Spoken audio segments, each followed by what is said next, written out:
রাজনৈতিক দলগুলো গণঅভ্যুত্থানের সঙ্গে প্রতারণা করেছে। এবার এমন মন্তব্য করলেন জাতীয় নাগরিক পার্টির আহ্বায়ক নাহিদ ইসলাম। বলেন, আমরা বলেছিলাম মিডিয়া, পুলিশ, আমলা, সেনাবাহিনী ও সংবিধানের সংস্কার লাগবে। সংস্কারের মাধ্যমে নতুন বাংলাদেশ গড়ব। গণঅভ্যুত্থানের মাধ্যমে স্কুল কলেজের দেয়ালে ছাত্ররা যে গ্রাফিতি এঁকেছিল, সেই গ্রাফিতির মাধ্যমেই নতুন সংবিধান লেখা হয়ে গেছে বলে মন্তব্য করেন নাহিদ। বলেন, সেসব গ্রাফিতির মাধ্যমেই ৫ আগস্ট পরবর্তী মানুষের আকাঙ্ক্ষার কথা লেখা হয়ে গিয়েছিল।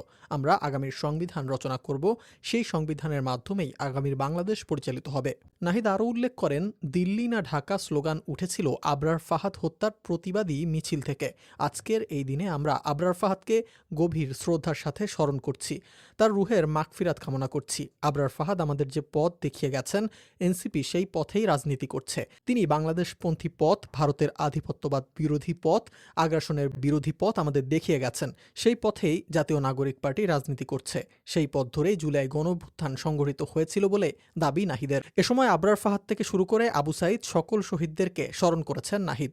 বলেন, ফ্যাসিবাদী বিরোধী আন্দোলনের সময় গত ১৬ বছরে যারা গুম, খুন এবং নির্যাতনের শিকার হয়েছে, আমরা সকল শহীদ ও নির্যাতিতদের ধারণ করি। দেশ গড়তে জুলাই পদযাত্রায় আমরা শহীদদের আকাঙ্ক্ষাকে ধারণ করছি।